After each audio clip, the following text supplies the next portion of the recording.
Location, quality, the best.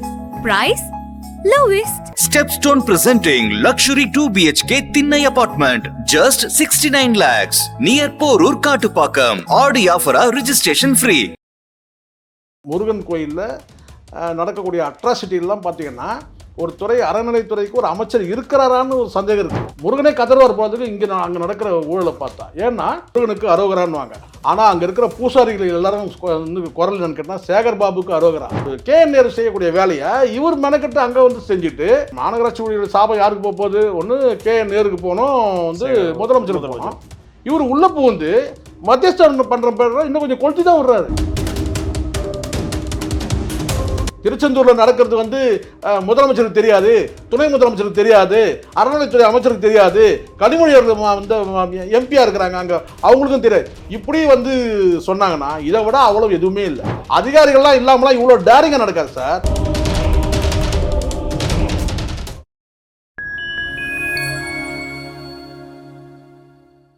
Fine time media நேயர்களுக்கு வணக்கம். நான் தேவராஜன். இன்று நம்மோடு இணைந்திருப்பவர் மூத்த பத்திரிகையாளர் சேகுவாரா. வணக்கம் சார். வணக்கம் சார். இன்னைக்கு வந்து ரொம்ப பரபரப்பாக பேசப்படுறது தமிழ்நாட்டில் இன்னைக்கு என்ன பேசிக்கிட்டு இருக்காங்கன்னா, அந்த தூய்மை பணியாளர்கள் போராட்டம் தான். அதுவும் முக்கியமாக வந்து இந்த விஷயத்தில் அமைச்சர் திரு சேகர்பாபு அவர்களோட அவர் ரொம்ப இந்த விஷயத்தில் தலையிடுறாரோன்ற ஒரு பேச்சு அதிகமாக இருக்குது. ஏன்னா அவர் வந்து அறநிலைத்துறை அமைச்சர், இந்த துறை வந்து அமைச்சர் KN அது. ஆனால் அவர் வந்து இதில் எந்த ஒரு தலையிடும் இல்லை. இதை நீங்கள் எப்படி பார்க்குறீங்க? இல்லை, இது என்னென்னா சென்னையில் நடக்கிற ஒரு விஷயம். சென்னையில் வந்து முக்கியமான வந்து அதுவும் ரிப்பன் பில்டிங்கில் வந்து சென்னை மாநகராட்சியில் வந்து தலைமை அலுவலகத்துக்கு முன்னாடியே இந்த போராட்டம் நடக்குது.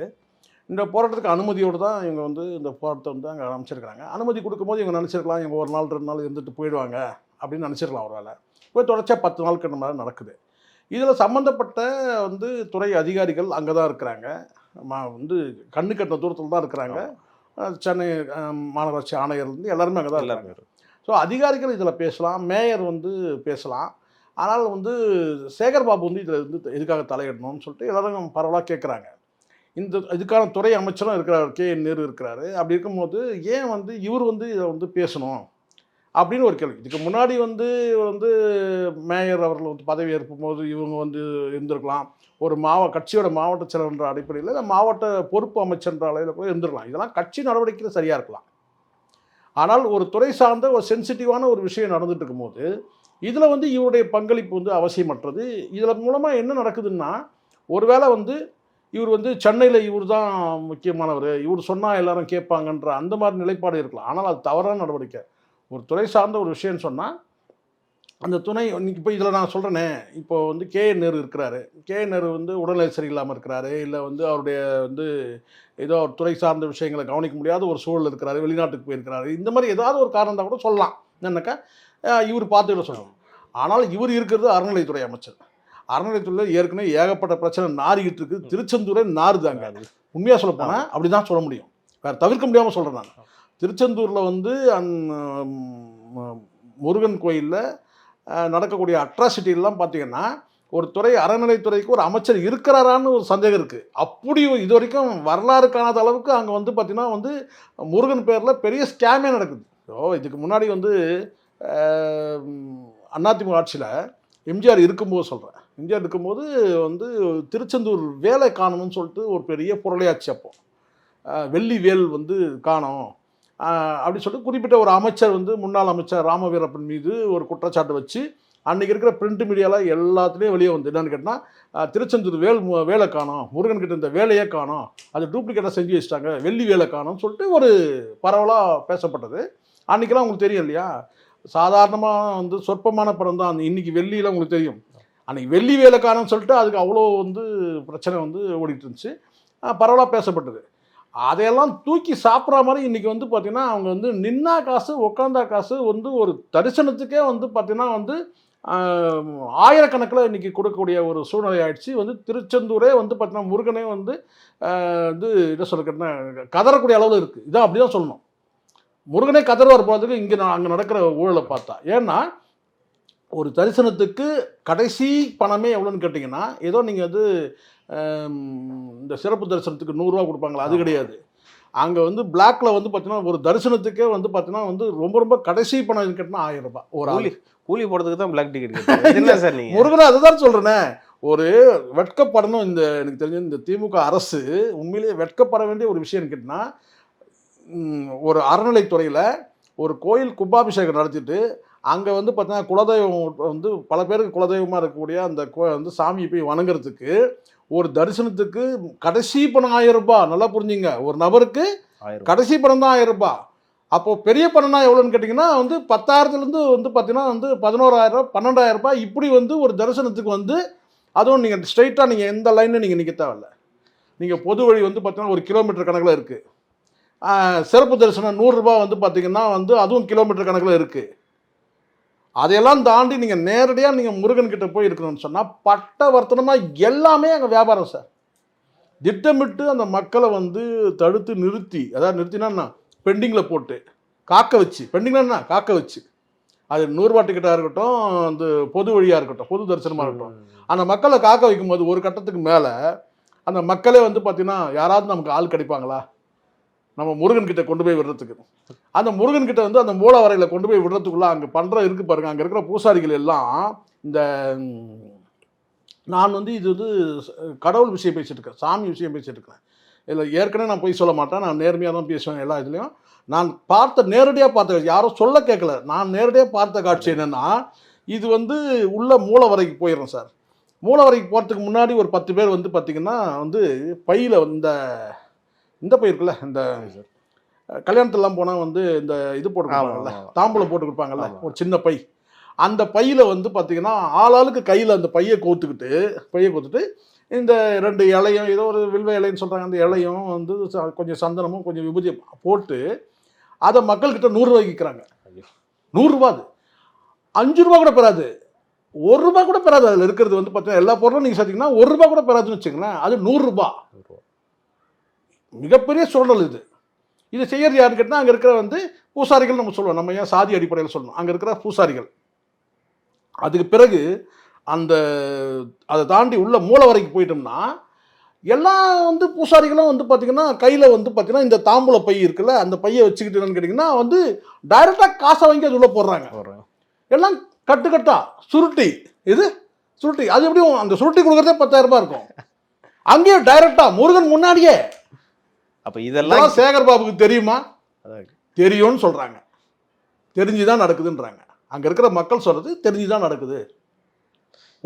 நல்லா புரிஞ்சுங்க, ஒரு பஸ்ஸில் வந்து ஒரு மினி பஸ்ஸில் 50 பேர் வராங்க, ஒரு ஆளுக்கு 1000 ரூபாய் இல்லை 2000 ரூபாய், 50 பேருக்கு என்னாச்சு? ஒரு நாளைக்கு 200 பஸ் வருது, மினி பஸ்ஸு பெரிய பஸ் எல்லாம் சேர்ந்து. கூட்டமாக வந்து அங்கே வந்து பார்த்திங்கன்னா அந்த கோயிலை சுற்றியே சார், நான் திருப்பதியில் கூட இப்படி பார்த்ததில்ல கூட்டத்தை. அந்த கூட்டத்தை எதுக்காக அந்த கூட்டம் இருக்குது போகாமல் இருக்குன்னு சொல்லி பார்த்தீங்கன்னா, இவங்க வந்து அந்த வழி நடத்துறத வந்து கேட்டிங்கன்னா வந்து சிறப்பு வந்து இந்த ஏதாவது சிறப்புன்றத விஐபி தரிசனம் இருக்கு இல்லையா, பணம் கொடுத்தா விஐபி. எது நீங்கள் ஏதோ விஐபி தான் நீங்கள் எதுவும் நினச்சிடாதீங்க. பணம் கொடுத்தா 10,000 ரூபா கொடுத்தா விஐபி. எது 10,000 ரூபா அண்ணா, 10,000க்கு மேலே கொடுத்தனா விவிஐபி. அப்படி ஆயிடுது. 5,000 ரூபா கொடுத்தா சிறப்பு தரிசனம் சார். அப்போ வந்து பார்த்தீங்கன்னா ஒரு பஸ்ஸுக்கு நீங்கள் வந்து பார்த்தீங்கன்னா வந்து ஒரு தலைக்கு வந்து ஒரு 1000 ரூபாய் மினிமம், குறைஞ்சபட்சம் 1000 ரூபாய். 1000 ரூபாய் எவ்வளோ பெரிய பணம்? அப்போ எவ்வளோ பெரிய ஸ்கேம்னு நீங்கள் பார்த்துங்க. இதில் வந்து எல்லாருக்கும் கூட்டம் இருக்குன்றாங்க. அங்கே இருக்கிற அதிகாரிகள் உட்பட, அங்கே இருக்கிற வந்து அந்த கோயில் நிர்வாகத்தில் இருக்கிற பூசாரிகள் உட்பட, அமைச்சர் உட்பட எல்லாருக்குமே இதில் இருக்குது. எவ்வளோ பெரிய ஸ்கேம் தெரியுமா இது? கண்ணுக்கு முன்னாடி பார்க்கணும். பல பேர் குலதெய்வமாக இருக்கிறாங்க, குலசாமி, அது வேண்டுதலுக்காக கட்டாயம் போயே பார்த்தே ஆகணுன்றாங்க. அப்படி வந்து இருக்குது, நான் பார்த்தேன். அப்படி இருக்கும்போது என்ன இங்கே வந்து பார்த்தீங்கன்னா சார் ஒன்றுமே இல்லை சார், அங்கே இருக்கிற அத்தனை பேரும் வந்து இந்த பை நான் சொல்கிறேன் பார்த்தீங்கன்னா அந்த தாம்பூல பையில் வந்து காசை வந்து வாங்கி உள்ளே போகிறதே நம்ம பார்க்குறோம், சாமி முன்னாடியே, முருகன் முன்னாடியே. அப்படி இருக்குது அங்கே இருக்குன்னா. 10,000 ரூபா கொடுத்தா சிறப்பு தரிசனம்ன்றான், 50,000 ரூபா கொடுத்தா முருகனையே கையில் கொடுத்துருவாங்க, போல எடுத்துகிட்டு போங்க நீங்கள். அப்படி தான் இருக்காங்க சார். அவர் பெருமையாக பேசுகிறாரு சார். அது பெருமையாக சார் இருக்கிறதே ரொம்ப நான் பார்த்தோம் சார். இது வரைக்கும் நான் எத்தனையோ ஊருக்கு வந்து பல கோயில்களுக்கு வந்து நம்ம வந்து குடும்பத்தோடு போயிருக்கோம். இவ்வளோ பெரிய அவலம் நடக்குது திருச்செந்தூர் சுத்தமே இல்லை, பெருக்கலை சார். வந்து பார்த்தீங்கன்னா எங்கே பார்த்தாலும் வந்து பார்த்தீங்கன்னா குப்பைகளாக கிடக்குது உள்ள. மக்களுக்கு வந்து பார்த்தீங்கன்னா அங்கே வந்து வந்து குடிநீர் விநியோகம் பண்ணுற இடத்துல வியாபாரம் பண்ணுறான். சார் எந்த ஆட்சியிலுமே இல்லாத அளவுக்கு நாங்கள் தான் வந்து பண்ணுறோம். திராவிட மாடல் ஆட்சியில் தான் சார் கோயில். நான் எப்போவுமே நான் வந்து அவாண்டமாக பேச மாட்டேன் சார். சேகர் பாபு அங்கே வந்து எல்லாரும் சொல்லுவாங்க முருகனுக்கு அரோகரான்னுவாங்க. ஆனால் அங்கே இருக்கிற பூசாரிகள் எல்லாரும் வந்து குரல் என்னன்னு கேட்டால் சேகர் பாபுக்கு அரோகரா. நிஜமா அப்படிதான் இருக்குது. அங்கே அறநிலைத்துறைன்னு ஒரு துறை இருக்குதான்ற ஒரு சந்தேகம் வருது சார் அங்கே போய் பார்த்தோம்னா. ஏன்னா பக்தி சார்ந்த விஷயங்கள் எதுவுமே எங்கள் கண்ணில் படவே இல்லை. ஒரு பாடல்கள் கூட ஒலிக்கலை. இல்லை அந்த மக்களுக்கு வழி நடத்தக்கூடிய அந்த செய்தி எதுவுமே இல்லை. பொது வழியில் ஜேன்னு கூட்டங்கள் நிற்குது. இந்த பக்கம் 100 ரூபாய் கவுண்டர்லேயும் வந்து நிற்குது. ஆனால் அந்த கூட்டங்கள் வந்து பார்த்தீங்கன்னா பல மணி நேரம் காக்க வச்சு வயசானவங்களெல்லாம் வந்து பார்த்தீங்கன்னா படிக்கட்டில் ஏற முடியாத அளவுக்கு ரேம்ப் மீட்னு உங்களுக்கு தெரியும் படிக்கட்டு. அதுவாது வலுவாக இருக்கான்னு பார்த்தீங்கன்னா இல்லை. இங்கே சில பேர் சொல்கிறாங்க நான் சாதிய பார்வையில் நான் சொல்ல சார். அங்கே இருக்கிற பூசாரிகள் வந்து சாதிய பார்வையில் நான் சொல்லவே மாட்டேன். ஏன்னு கேட்டால் இந்த சாதியை சார்ந்தவங்க தான் இதெல்லாம் பண்ணுறாங்க அப்படிலாம் கிடையாது. நிர்வாகம் அமைச்சர் சரியாக இருந்தால் அதில் இருக்கிற அதிகாரிகள் சரியாக இருந்தால் அங்கே நிர்வாகம் சரியாக இருக்குது. அப்படி தான் நான் பார்க்குறேன்.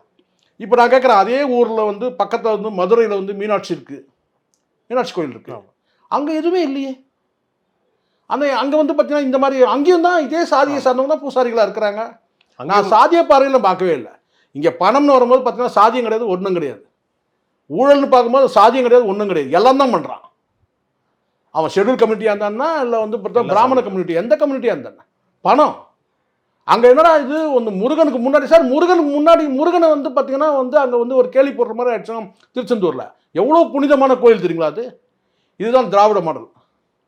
அங்கே நாரிட்டு இருக்குது இவர் துறை. யார் சேகர் பாபுல துறை வந்து திருச்செந்தூரில் நாரிட்டு இருக்கு. இதை தாண்டி நான் எதுவும் சொல்ல விரும்பல. ஏன்னா இறைவன் சார்ந்த விஷயம் கேட்டால் எனக்கு இறைவனுக்கு ரொம்ப தூரம் தான். இருந்தாலும் நம்ம ஃபேமிலி குடும்பத்துக்காக நம்ம போகிறோம். ஆனால் அதே சமயத்தில் அங்கே இருக்கிற அவலத்தை சொல்லி தானே ஆகணும். சார் நீங்கள் தான் சொல்றீங்க மதுரை மீனாட்சி அம்மன் கோயிலில் நல்லா இருக்குன்றீங்க. ஆமாம் சார். இதுவே இதே கூட்டம் தான் சார் அங்கேயே இருக்கு. இதே கூட்டம் தான் அங்கேயே. என்ன எதனால் அப்படி இருக்குன்னு இவங்க வந்து பணம் சம்பாதிக்கணும் முடிவு பண்ணிட்டாங்க. இங்கே வந்து பார்த்தீங்கன்னா கூட்டத்தை நிறுத்துறான். கூட்டத்தை வந்து பாருங்க, நீங்கள் எல்லாருக்கும் அந்த வழிபாட்டு முறை வேணும், தரிசனம் வேணும்னு சொன்னால் அங்கே நீங்கள் வந்து பார்த்தீங்கன்னா கரெக்டான ஆட்களை போட்டு காவல்துறையில் இருக்கிறவங்க சார் காவல்துறை புறக்காவல் நிலையத்தில் இருக்கிறாங்க, வந்து மற்ற இடங்களில் காவல் இருக்காங்க. ஆனால் அங்கே மூலவரைக்கிட்ட யார் இருக்கிறான்னு கேட்டால் ப்ரைவேட் செக்யூரிட்டி இருக்கிறாங்க. ஏன் அங்கே காவலர்கள் இல்லை? தமிழ்நாடு போலீஸ் இருக்குது சார். ஏன் மூலவரையில் வந்து தமிழ்நாடு போலீஸ் அனுப்பவே இல்லை? அங்கே செக்யூரிட்டி இருக்கலாம், ப்ரைவேட் செக்யூரிட்டி. ஏன்னா தமிழ்நாடு போலீஸ் போனால் அங்கே வந்து பார்த்தீங்கன்னா எப்படியும் வந்து இவங்க பண்ணுற அட்ராசிட்டியை வந்து ஏதாவது ஒரு வகையில் வந்து கேட்குற மாதிரி ஆகிடும்.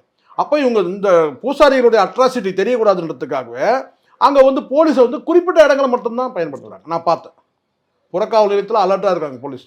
மற்ற இடங்களையும் வந்து பார்த்தீங்கன்னா ரோந்து இருக்குது எல்லாமே. ஆனால் அங்கே வந்து பார்த்தீங்கன்னா அந்த கோயில் வளாகத்துக்கு உள்ள போலீஸ் இல்லை, மூலவர்கிட்ட செக்யூரிட்டி எல்லாமே பிரைவேட் செக்யூரிட்டி கார்டு. ஏன் அப்போ இவங்க ஸ்கேம் வந்து வெளியே போயிடக்கூடாதுன்றதுக்காக தான் இது பண்ணுறாங்க. அது நல்லா தெரியுது.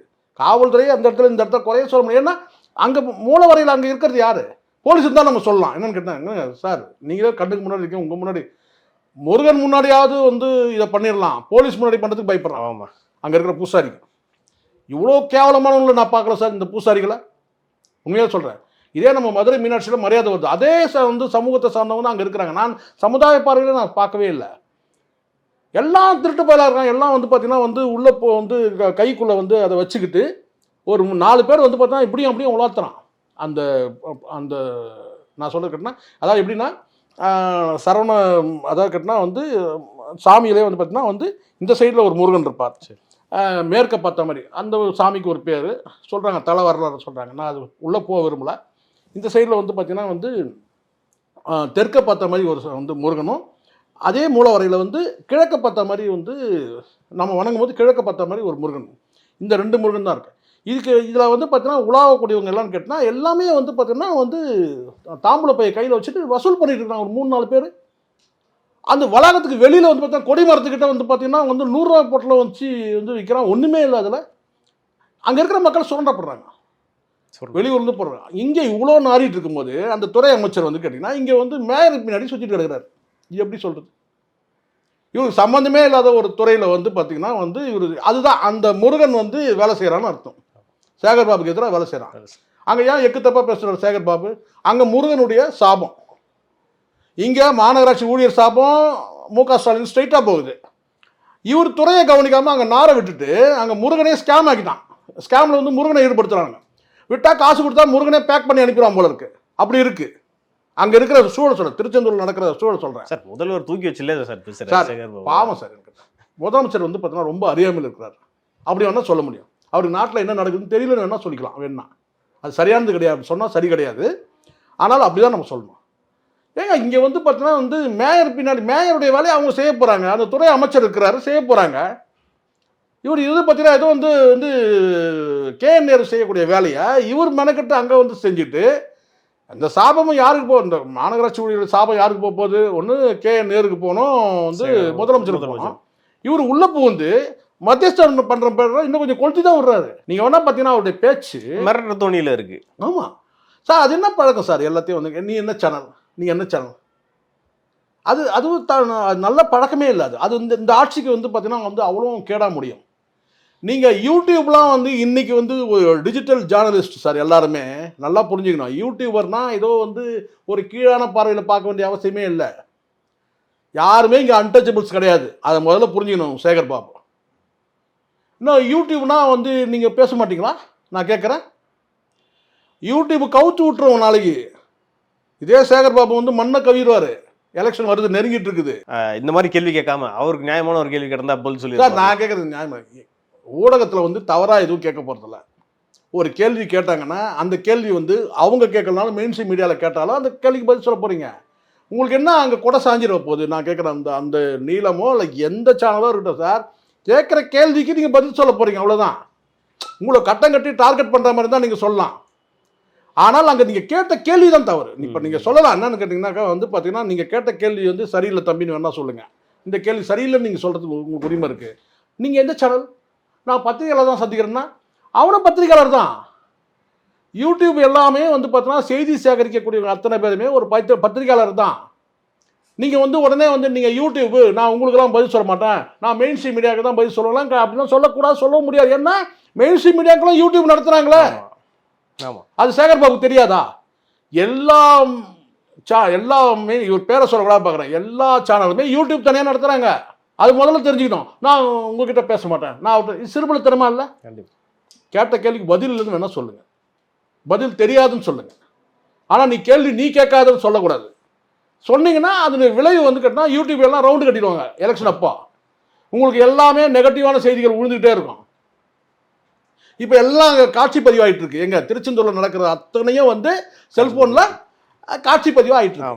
இன்னைக்கு கூட ஏதோ ஒரு கேரளாலேருந்து ஒரு வந்திருக்காங்க குடும்பம், அவங்கள்ட்ட 11,000 ரூபாய் கேட்டு. 11 சார், அதான் சொல்கிறேன் சார். நீங்கள் கம்மி பண்ணால் 1000 ரூபாய் ஒரு நாளுக்கு.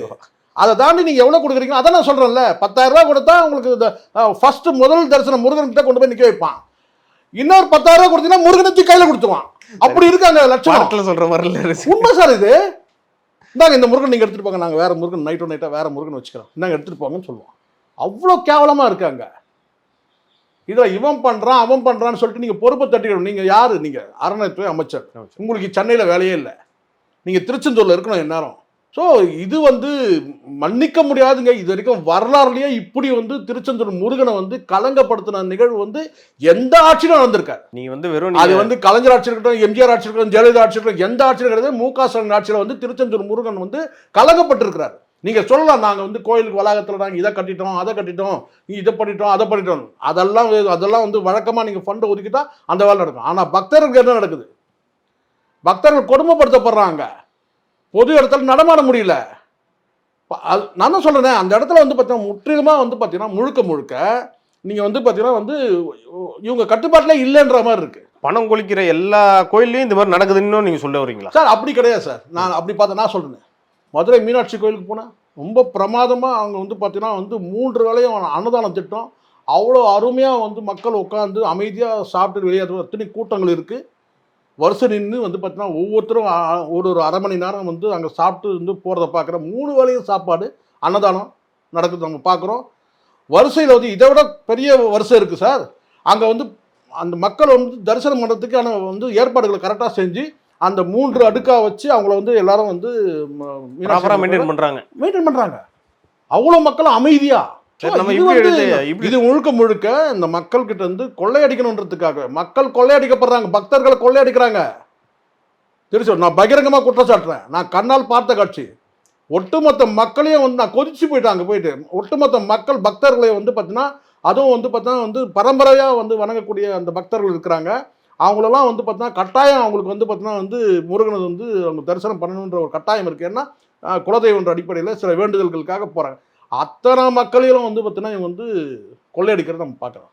ஏன்னா இப்போதான் வந்து குடமுழு கூட முடிஞ்சதுன்னு நினைக்கிறேன் சார் திருச்செந்தூர். அதனால தான் சார் இந்த கும்பாபிஷேகம்னால பலரும் வந்து பார்த்தீங்கன்னா மூளை முடுக்கில் வந்து வெளிநாடுகள்லேருந்து கூட பக்தர்கள் வராங்க. அத்தனை பக்தர்கள் மணிக்கணக்கில் காக்க வச்சு இவங்க நினச்சாங்கன்னா அதை அழகாக வரிசைப்படுத்தி வந்து பார்த்தீங்கன்னா அனுப்ப முடியும் சார். 100% முடியும். திட்டமிட்டே வந்து பார்த்தீங்கன்னா அந்த மக்கள்கிட்ட இருந்து சுரண்டணுன்ற முடிவோட இதை விட ஒரு கேவலம். இதுதான் திராவிட மாடல். திருச்செந்தூரில் நடக்கிறது வந்து முதலமைச்சருக்கு தெரியாது, துணை முதலமைச்சருக்கு தெரியாது, அறநிலைத்துறை அமைச்சருக்கு தெரியாது, கனிமொழி வந்து எம்பியா இருக்கிறாங்க அங்கே அவங்களுக்கும் தெரியாது. இப்படி வந்து சொன்னாங்கன்னா இதை விட அவ்வளவு எதுவுமே இல்லை. அப்போ அதிகாரிகளே அதிகாரிகள் உட்பட எல்லாரும் சேர்ந்து அடிக்கிறான்ற நாங்க எது அதிகாரிகள்லாம் இல்லாமலாம் இவ்வளோ டேரிங்காக நடக்காது சார். சார் நான் தான் சொல்றேன் சார், தாம்பலம் பை போட்டு வசூல் பண்றான் சார். ஓப்பனா சாமி முன்னாடியே நடக்குது. யார்? முருகன் முன்னாடியே நடக்குது. அடா பாவிகளா, என்னை வச்சு இப்படி கொள்ளடிக்கிறீங்களாடா, என் முன்னாடியே பண்றீங்களே. கண்ணுக்கு மரவா பண்ணாலும் பரவாயில்ல. இல்லைன்னா அவ்வளோ மக்கள் அங்கே காத்திருக்க வேண்டிய அவசியமே இல்லை சார். நான் கேட்குறேன், அங்கே வந்து பார்த்தீங்கன்னா வந்து மக்கள் 3 நாள் 4 நாள் காத்திருக்க வேண்டிய அவசியமே இல்லை. ஏன்னா பொது வழியில் நின்னா இன்னைக்கு ஆரம்பிச்சா மறுநாள் காலையில் தான் வந்து தரிசனம் பண்ண முடியும். அப்படிதான் இருக்கு. இன்னைக்கு காலையில் போய் நின்றுட்டா மறுநாள் தான் போக முடியும். அப்படி இருக்காங்க. இப்போ திருச்செந்தூர்லேயே நடக்குதுன்றது தான் ரொம்ப ஆச்சரியமா இருக்கு. திருப்பதியில் சொல்லலாம், இங்கே திருச்செந்தூர் நடக்கிறது தான் ஆச்சரியம். அது வந்து இயற்கையாக சார். அது வந்து பார்த்தீங்கன்னா அது வந்து இயற்கையாகவே வந்து பார்த்தீங்கன்னா அவ்வளோ வந்து நீண்ட வரிசையாக இருக்குன்னா இங்கே இருக்கிற மக்களை வந்து இவங்க திட்டமிட்டு காக்க வைக்கிறாங்க. அது பொது வழியிலையாக இருக்கட்டும், வந்து 100 ரூபா கொடுத்து சிறப்பு தரிசனமாக இருக்கட்டும். நீங்கள் விஐபி தரிசனம் கூட போட்டுங்க சார். அது வந்து பார்த்தீங்கன்னா வந்து கோயில் நிர்வாகத்துக்கு அந்த பணம் போய் சேரும். 100 ரூபா டிக்கெட் போடுறீங்க, அது போய் அதுவே சரியானது கிடையாது.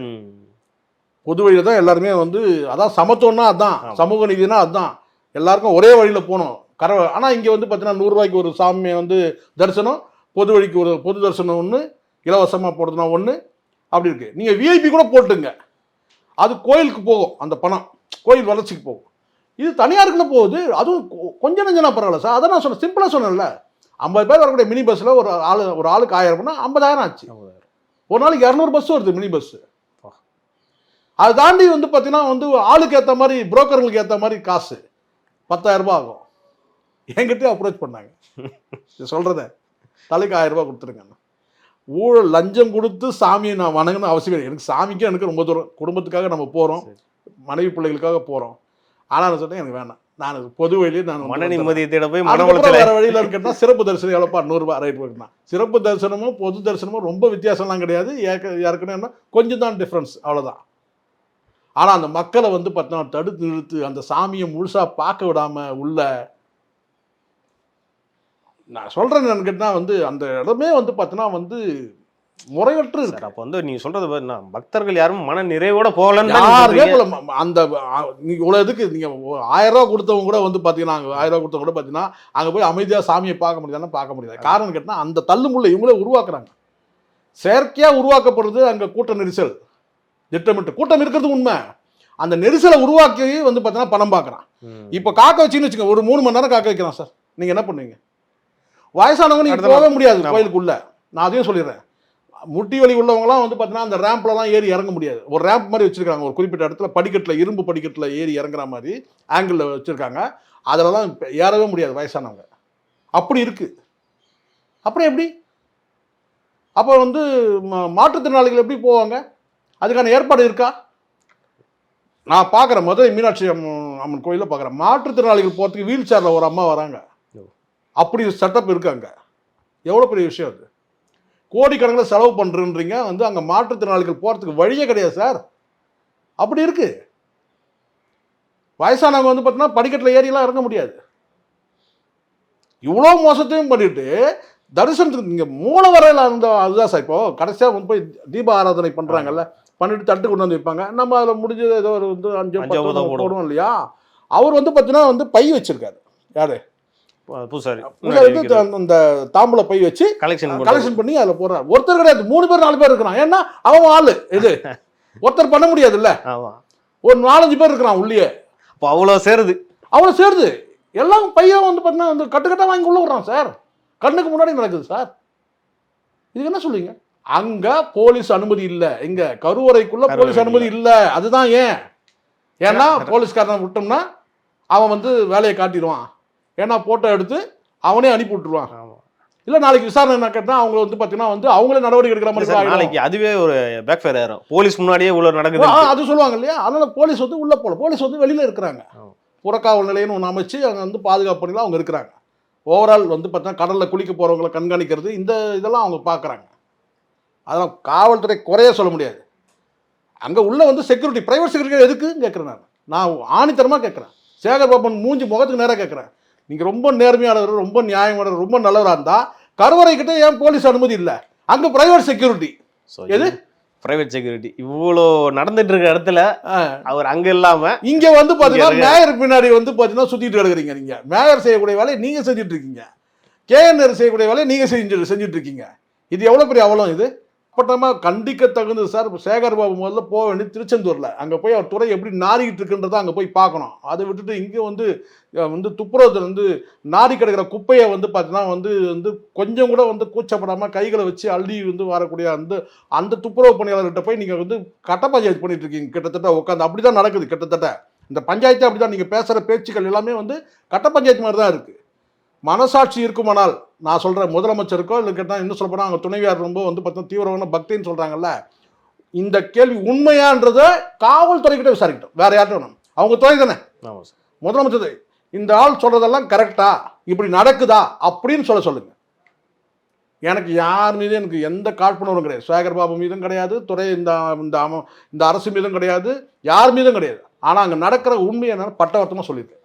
இது சத்தியமான உண்மை. நான் சொன்னது நான் நேரில் கண்ணால் பார்த்த காட்சிகள். அப்புறம் இன்னைக்கு அறநிலையத்துறையில் நடக்கிற பல்வேறு முறைகேடுகள் பற்றியும், சேகர் பாபு வந்து அவருடைய துறையை பார்க்காம வேற ஒரு துறையை பார்க்கறது பற்றி நிறைய சொன்னீங்க. இதை பற்றி நம்ம மேலும் நிறைய பேசலாம். நன்றி சார். நன்றி சார்.